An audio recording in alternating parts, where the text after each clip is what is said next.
All right. Well, I would like to welcome everybody back to the Acres of Diamonds podcast, where we have powerful conversations with interesting people. And today's guest has been a lifelong advocate for contribution, combining her 36 years of experience to helping women in personal and professional development.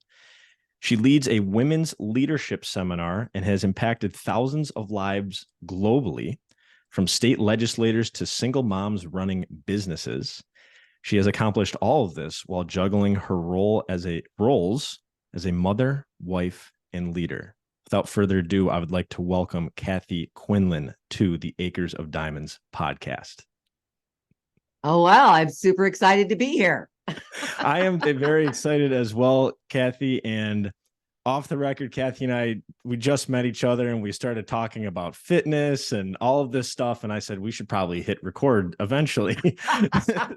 So what I was thinking was, I want to start with something that I actually, so Kathy, I think this episode came at a great time because just last week, I actually wrote an email that was titled, "What Would You Pay for It?" So when I read your bio and your areas of expertise, I'm like, there's the starting point right there. And so the idea behind, are we willing to pay the price for X, for Y, for Z? I thought this would be a really great place to start regarding what is the price? Like when we say, hey, this is the price for this, and how do we get better at actually paying this price? Okay. All right. Well, as you were talking, I thought of this quote. I think it was one of some famous coach, Lombardi, I think it was. Okay. Is the man at the top of the mountain didn't just get dropped there. He actually had to climb the mountain. And sometimes what we do as human beings, we want immediate gratification. And so we forget, we want to get to the destination versus the journey that takes us to the destination. And to get there, it's like, let's just say relationships, right? Mm-hmm. Because I just celebrated my 30th wedding anniversary this weekend. Congratulations. In fact, I reminded my husband today, I go, 30 years and 3 days, honey. 30 years and 3 days. He goes, oh, is this how it's going to go? We're going to be counting the days from now on. And so I always think of, do I want to have an extraordinary marriage or do I want to be right? Mm-hmm. So to have an extraordinary marriage, there's prices I have to pay. Like it's not always going to be my way. It's not always going to be the way that, my dominant controlling side of my personality doesn't always work. And so the price that I have to pay is that, sometimes it's not, I have to be willing to be wrong. That's powerful. Being willing to be wrong. Mm-hmm. And we probably don't like being wrong that much, right? Because our egos are probably getting set on fire and wanting to be right and be strong all the time. And I think that connects very nicely to the power of vulnerability. Yes. Right. And so what are your thoughts about paying that price and connecting it to vulnerability? I think vulnerability is a strength. And so often that word, it connotates that it's a weakness.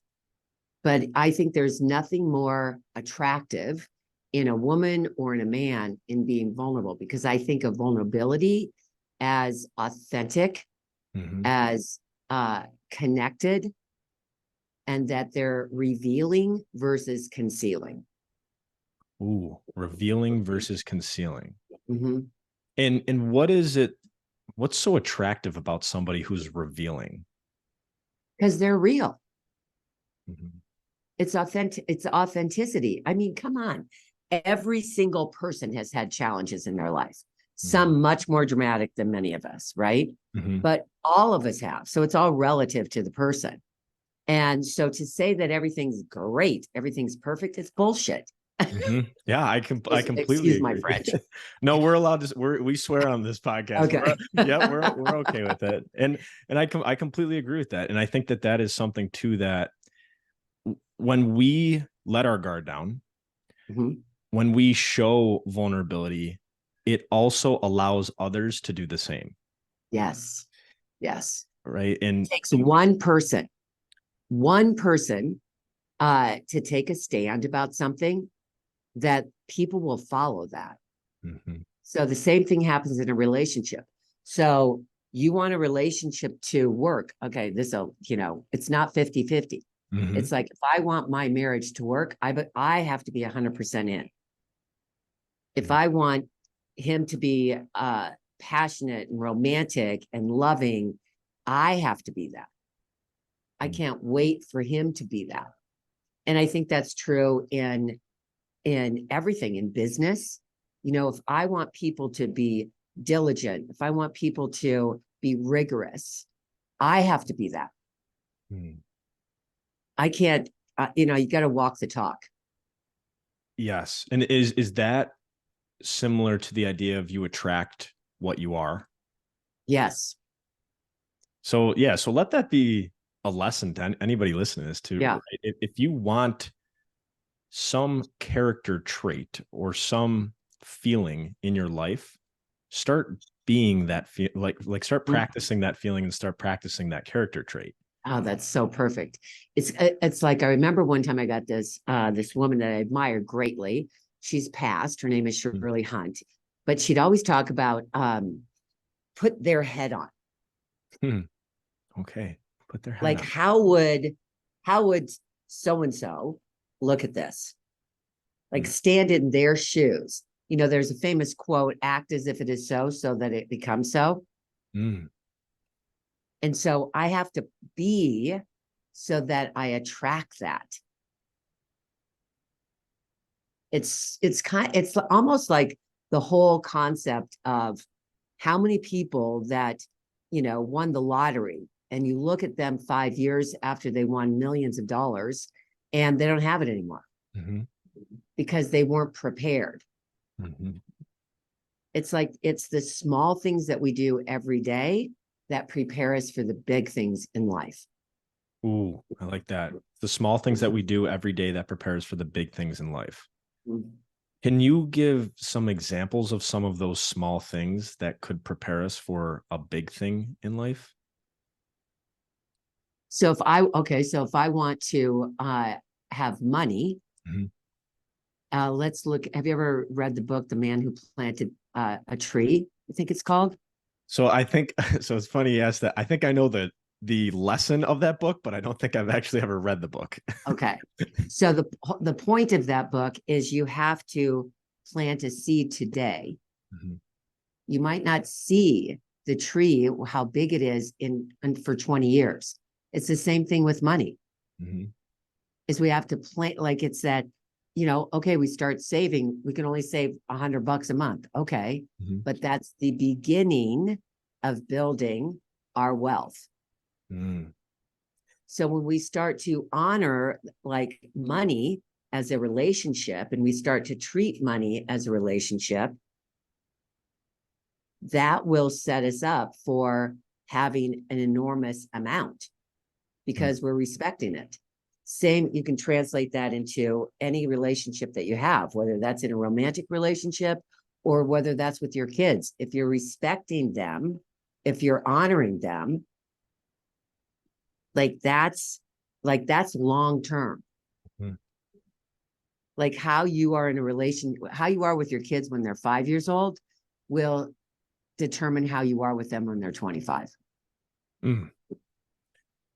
So I completely agree with that, because I think about my parents and the way that they were with me when I was young and the way that they still are with me today. And it makes me think about this idea of almost like connection insurance. I like that.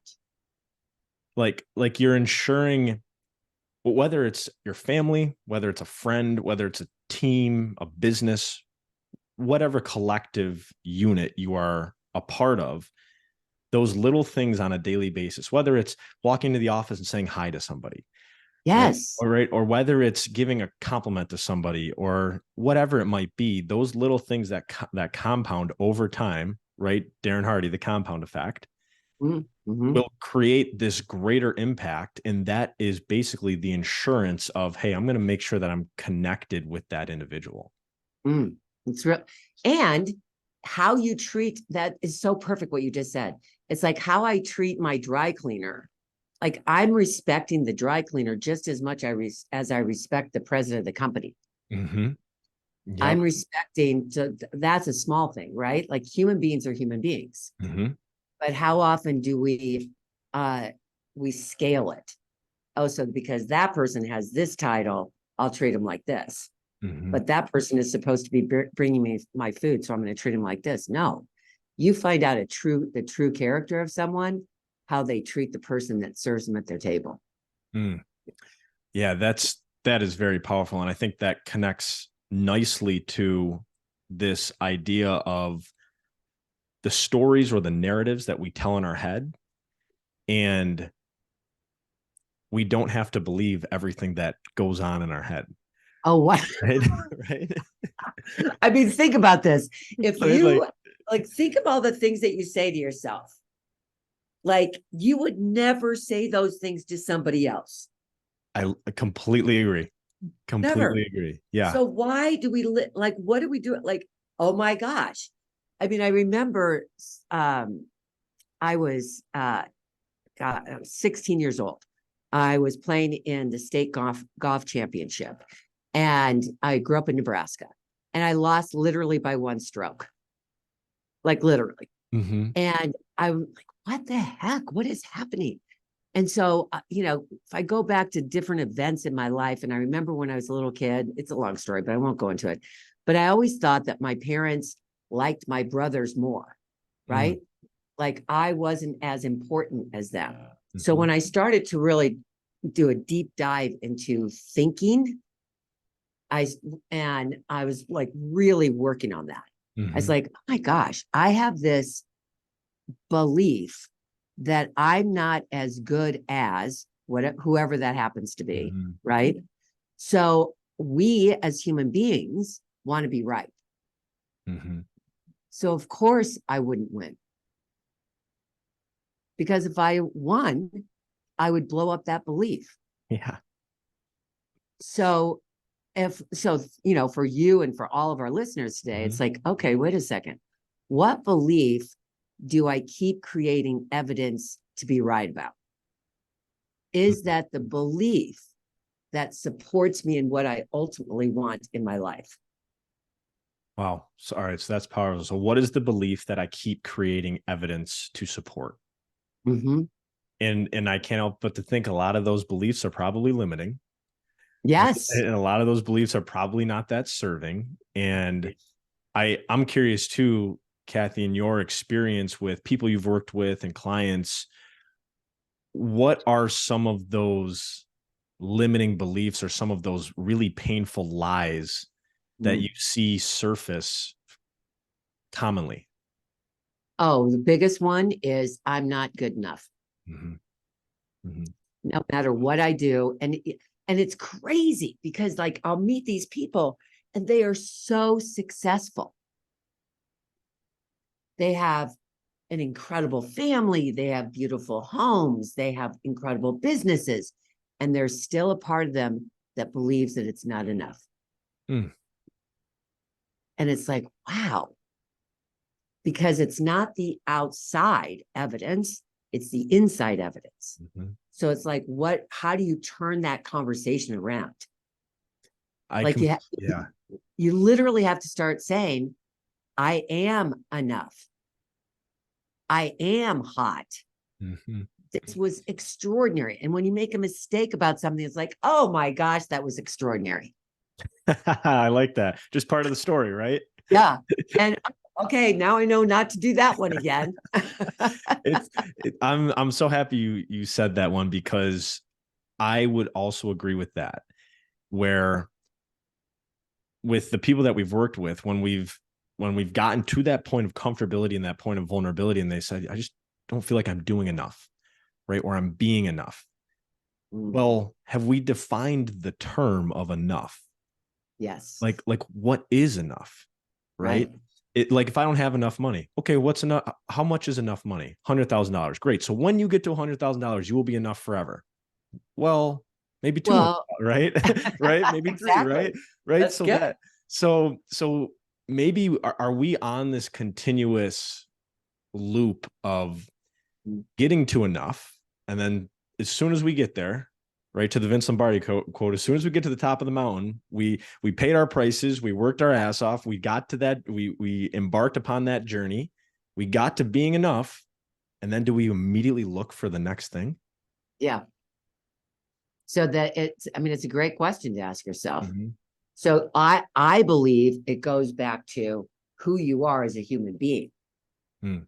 So if I take all of my results, whether they're on a golf course or whether that's in my marriage, whether that's in my business, and I don't have them anymore, who am I? Ooh, Like, wow. what am I standing on? Am I standing on the results I've produced, or am I standing on who I am as a human being? The kindness that I give to people, the love that I show to people, the compassion that I show, the empathy that I show. I mean, think of all the people that have lost everything and they rebuilt. Mhm. That was that's an inside job. Oh yeah. Oh yeah. And I love the way you say that. That's an inside job, right? Mm-hmm. Like and I think that's also a testament to we never really know what anybody's going through, Yes. right? Even if on the outside, like I talk a lot about this where I was a quarterback of a high school football team. I was a captain of a football team, right? Like I kept my head on straight. On the outside, it probably looked like I had my shit together, pretty Mm-hmm. locked and solid. Yeah, internally I was like, there's so much more to me. I just don't know what it is. Right. Yeah. And I was confused and there was this tension and this agitation. And that's ultimately what led me into this personal development and mental fitness and all of this. So Yeah.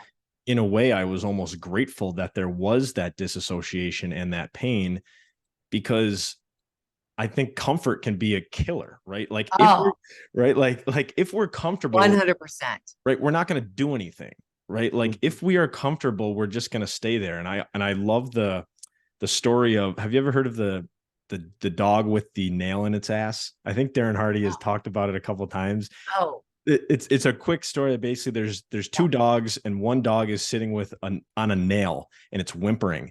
And a man walks up to the dog and says to the owner of the dog, "Hey, why is that dog whimpering?" And he says, "Well, he's sitting on a nail." And he goes, "Why doesn't he move?" And he says, "It's not painful enough." Right. So often we will tolerate a little bit of pain, right? Uh-huh. Have that nail in the ass, but it Yeah. won't be painful enough to get us to actually change, right? Our, Mm-hmm. our desire to change is not greater than our desire to remain the same. And I think that is just extremely profound. And I think it's something that we can all apply to our lives in some Oh, degree. yeah. Oh, yeah. But isn't that, here's, I go, why do I have to be in pain to move? Why does it have to, like, why am I driven by pain versus desire? Mm,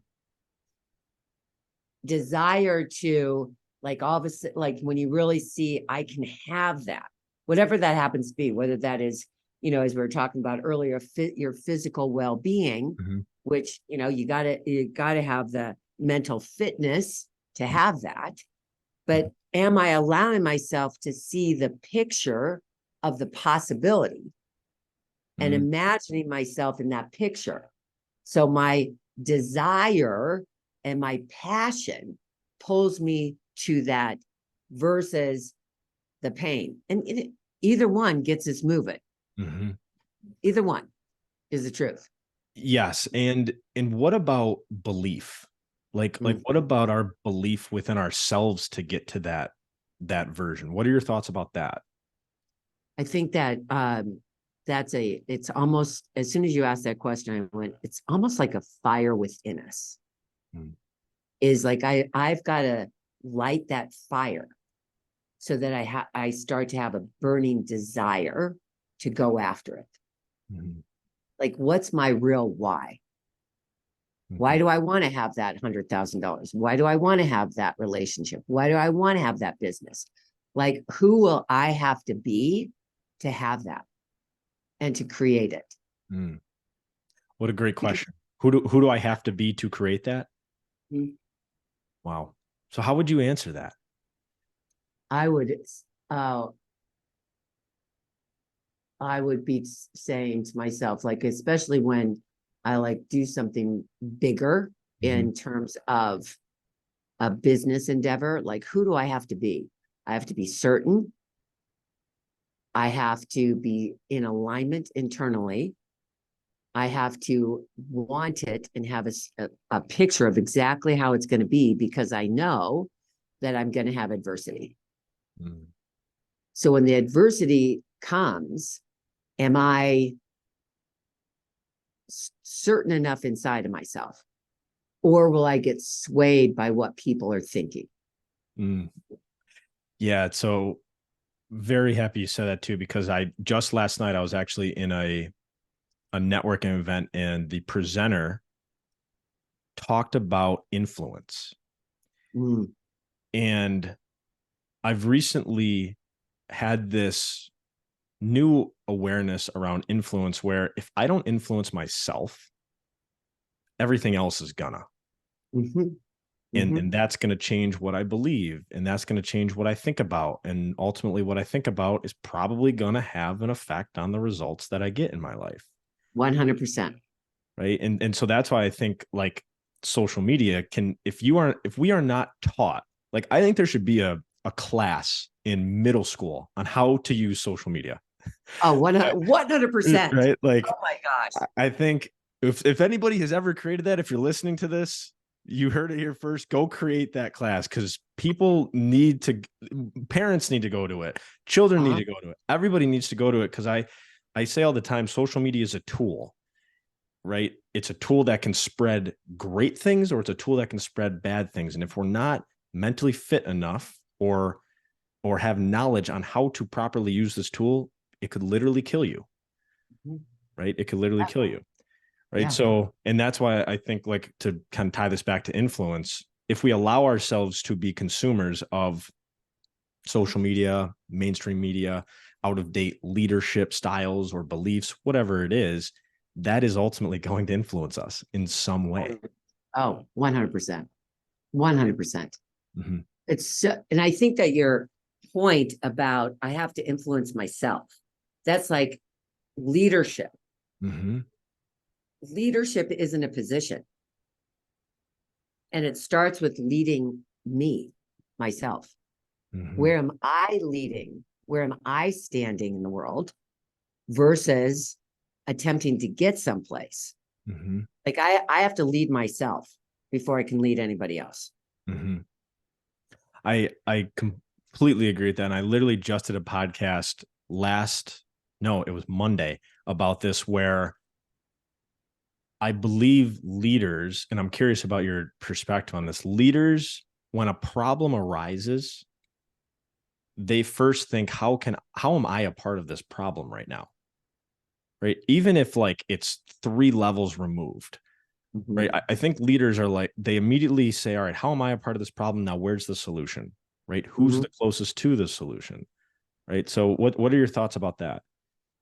I think that that is a powerful, it's a very responsible Mhm. viewpoint. Good word. Like I believe responsibility, I create my life based on my choices, Hmm. period. Hmm. And so not from a place of responsible, like, oh my gosh, I did a horrible thing. I'm a terrible person. No. Okay. This is what happened. So how did I play a part in this without beating ourselves up? I think that's one of the things that we do to ourselves is like, oh, I should have done this. I should have done that. Well, okay. Now you're just going down the road of victim. Hmm. Okay. It is what it is. So how did I play a part in this? And what has to shift about me so that it turns out differently? And Hmm. sometimes the people that created the issue aren't always the minds to find the solution. Mm. Interesting. So Yeah. sometimes you have to like go outside of the circle and bring somebody in and go, I'd like you to take a look at this. Mm-hmm. And many people, their ego gets too involved in it Mm-hmm. that they don't ask for outside viewpoints.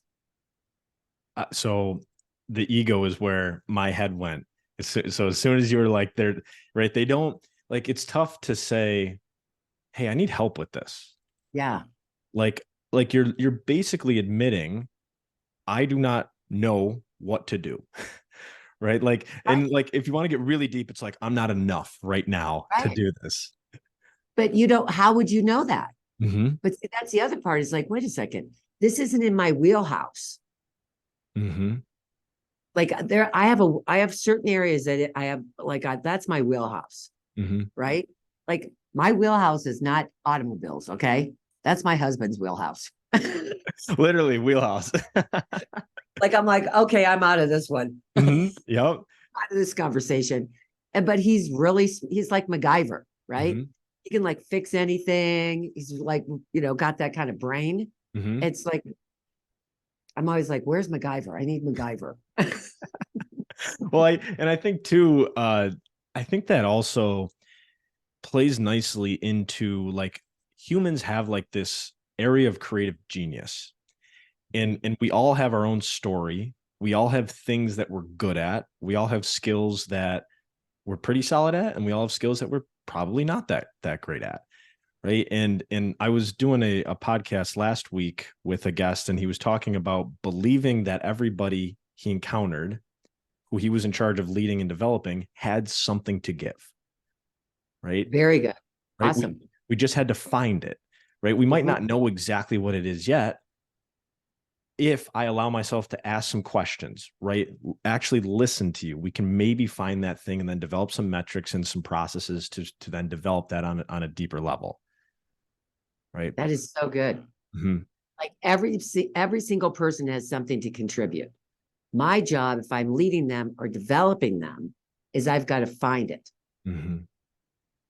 Ooh, yeah, that's the job as the leader, I think, right? That's the 100%. job, right? And some people, like, this is their strength, I'm bringing that. This is their strength, I'm bringing that. Mm-hmm. Yeah, I'm not so great at that. Like, I'm not the computer person. Mm-hmm. You even I'm said not it the in your Excel. you Yeah, said it in your bio, right? You said, I'm not that techie. I'm not the Excel person. They're like, well, just look at the Excel sheet. I'm like, can you just write it down? Right. You Old experience school, it. old Yeah. school. Need So my assistant for this. so one of the things that at Acres of Diamonds, what we say is we believe in the inherent greatness of every single person, right? And that's the overall moral of the actual Acres of Diamonds story is Yeah, the answers that we have, right? They're not outside of us, they're within us, right? yeah. Internally. And so one of the So you know things. that you know the story, right? Oh yeah, we know the Yeah, story. okay. Yeah, Yeah. yeah. It's a very cool story how we actually came to my business Yes. partner and I. We were like, "What do you want to name this?" And he just out of nowhere was like, "Let's name it Acres of Diamonds." And then I love that. yeah, he explained it to me. So for anybody listening who has not heard about the Acres of Diamonds story, go online and just type in the real Acres of Diamonds story. It's fantastic. It's fascinating, and that's why we named this business Acres of Diamonds. Right? It'll make sense once you. As soon as I saw the name of I'm like, I ran to my husband. I go, listen, the name of his company is called Acres of Diamonds. And Carrie's like, really? Oh, that's so cool. I'm Yes. so happy you Yeah. said that. Because we both knew it's like, okay, so he's kicking all this stuff and it's diamonds. And there it was, right in his own backyard. And how many times in our life have like, well, I'm going to go over there and get this. Well, guess what? You bring you with you. Mm-hmm. Oh, I love that. You bring you. I heard that once Yeah. with like your problems, right? If you're not solving your Yeah. problems, you're bringing you with you. Yeah. Yeah, I I mean, love just that. because you move to a different state doesn't mean everything's going to be different. Like you brought you. You brought you. Yeah, So until you dive in, do a deep dive into the inside job about, okay, how did I create this so that I shift my thinking, my behavior so that I can have different results? it seems so simple when, I I when know we it put it sounds that so way. simple and it's not. And it's not, right? No. When people are like, well, if you want different results, just change your behavior. And Yeah. I'm a total, I'm an advocate of believing, yeah, it's that simple, and telling people it's that simple, writing emails that it's that simple, and copy for websites and this. And then when I really take a step back, I'm like, there's way more to this though, Yeah. right? Like it's hard to just change a behavior, or it's hard to just Yes. instill a habit, right? Things like Yeah. that. So one of the things that I wanted to hit on too, because we're talking a lot about humans, right? We've been diving deep into like the Acres of Diamond story, the inherent greatness. We all have something to give. What can humans do that can't be duplicated? Mm. Wow. I don't think that AI will ever replace connection. Mhm. I don't think that how I connect with another human being, kindness cannot be duplicated. Mhm. Nobody else can do that. Uh just our connection to humanity. Nobody, Mhm. no one can do that. Yep. And I completely agree with that, because that was when I thought of this question, I was like, how would I answer this question? Mhm. And I said authenticity, Mhm. which I think connects Yes. nicely to connection. Yeah. And I remember too typing up like some emails that I was going to send to clients in some of our community, and putting them into chat GPT and saying, hey, use the tone, the language, the vibe, the grammar of these 10 emails and write me an email about this. And it created it, and it was like 70% good. And I'm like, there's no human in this. Like even Yes. right, even after Yeah. I'd fed it, right, there still wasn't that human Because element. it's never going to be. Yeah. No, there's it. It's not going to be that. Humans are humans. Like Hmm. that's the beauty of us. It's Hmm. complicated. It can get complicated, Hmm. because we show up a lot of different ways.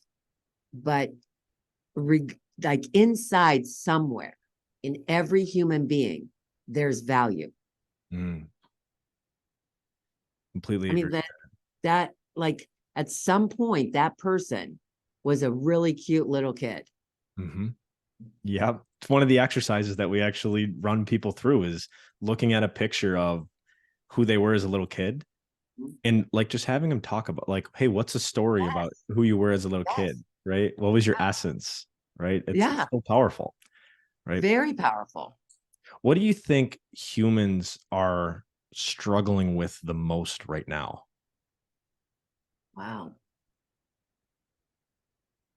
I think it goes back to what we were talking about earlier. Is like, when is enough enough? Hmm. When am I just okay? Sounds so simple. When am I Yeah. just okay? Right? But why do I think I always have to prove something to someone? And usually I'm proving it to somebody that isn't even around, Hmm. right?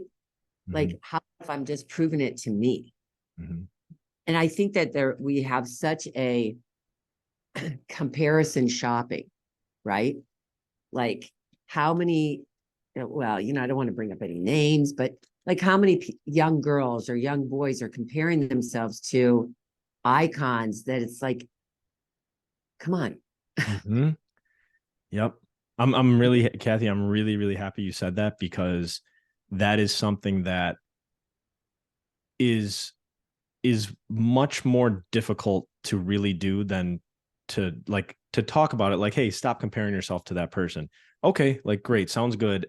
And it's really hard to sometimes not do that, Mhm. right? Because of social media, and because of how easily Yeah. accessible it is to see what you don't have, Yeah. and where you are not, in the success that you have not experienced. You can go right into your pocket and you'll have it in about 5 seconds, Mhm. right? And that's why if we're not taught how to properly handle that, we can spiral down fairly quickly, Oh, absolutely. right? And I think, and one of the things that I wrote down when you were walking through the things that we struggle with the most is this feeling of not being enough. Is it more geared towards not being enough for ourselves, or is it more geared towards not being enough in others' perspective? I think it's both. It's both. I think it's both. I mean, I think that, of course, someplace along the line, we're trying to be really good for someone. Mm. Now, some people, it's all about their own competitiveness with themselves, right on the money, right? But am I competing with myself at the cost of other people? Like, is it really possible that I can win and so can they? Hmm. Or do I have to like be like greedy versus there's enough to go around? Mm-hmm. And so, back to your original question is I think that it goes both. Is like, am I proud of me? Maya Angelou, have you read any of her work? No, I haven't. Oh, yeah, I've read she's, like some snippets and things like yeah, that, I think. really great. Mm-hmm. But she would talk about all this, right? Mm-hmm. And she would talk about like at a certain point in her life, instead of going to bed thinking about what she didn't do Mm-hmm. and what she needs to get done, she'd go to bed going, what did I do right today? Mm-hmm. And what can I do better tomorrow? So, Kathy, I'm so happy you said that, because literally right here next to my office is my list of things that I mark each night before I go to bed. 3 things that I did that were, I call them just gains, 3 gains for the day. And then I Oh, write I down, love that. 3 gains that I want to have tomorrow. And when I actually was telling a client of ours, they wanted to start doing this nighttime routine. And he said, well, what happens if you don't achieve the 3 gains that you were planning on doing tomorrow? I say, then I find 3 other ones. Yeah. Right. I'm like, if you prime your brain to go find these things, it can be as simple as, hey, I woke up on time. Right. Yeah. I had a great podcast with Kathy today. Right. Yeah. Like those are gains. And to that point, right, we can consistently reinforce the things that we're doing to help That's us so feel good. like we are enough. Yes, that's so good. Mm-hmm. Which then that ties into the small things prepare us for the big things. It does. It does. So now what you're rewiring, what you're saying to yourself, that when you have this extraordinary success that you're going after, it's like you're ready. Mm-hmm. You have mental fitness Mm-hmm. to be prepared to handle this big thing. Yeah. It's evidence, Yeah. right? It's So tons of good. evidence. That's So so good. I love that. I love that too. Well, Kathy, we have talked about a lot of things today, I haven't we? know. Yeah. Great. I mean, these are the kind of conversations I was having one with someone that is teaching a class. And so I was coaching him about stuff. And Mhm. we had like this hour and a half conversation, like a philosophical conversation. Yeah, And I need to have more of these conversations. I go, I know, I love them. they're Like, so good. let's get to a deeper understanding, because one of my mentors said, you can only teach to the depth of your understanding. Mm, I like that. Mm-hmm. Only teach you, so you can only teach to the depth of your understanding. Mm-hmm. It's kind of like Well, meeting. you're all about mental fitness. Mm-hmm.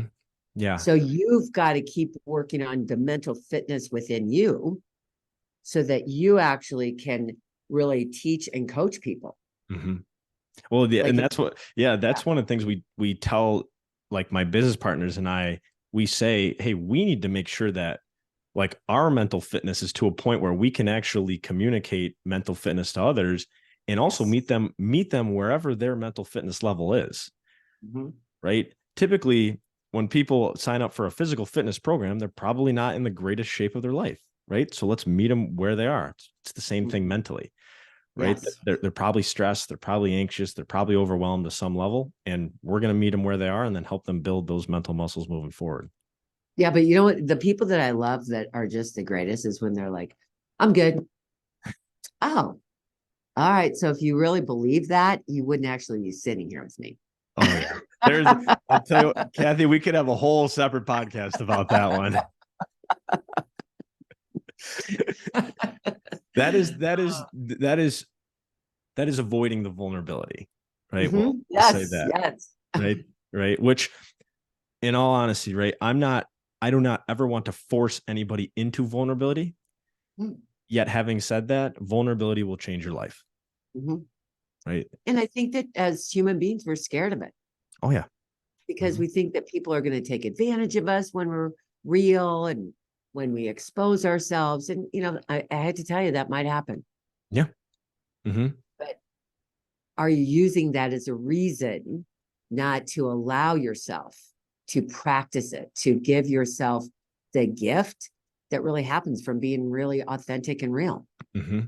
And to that point, I can genuinely say the leaders and the teammates, the coworkers, managers, business partners, all of those individuals who were vulnerable with me and authentic with me allowed one, not only me to be vulnerable and authentic back to them, but it made me almost want to fight for them.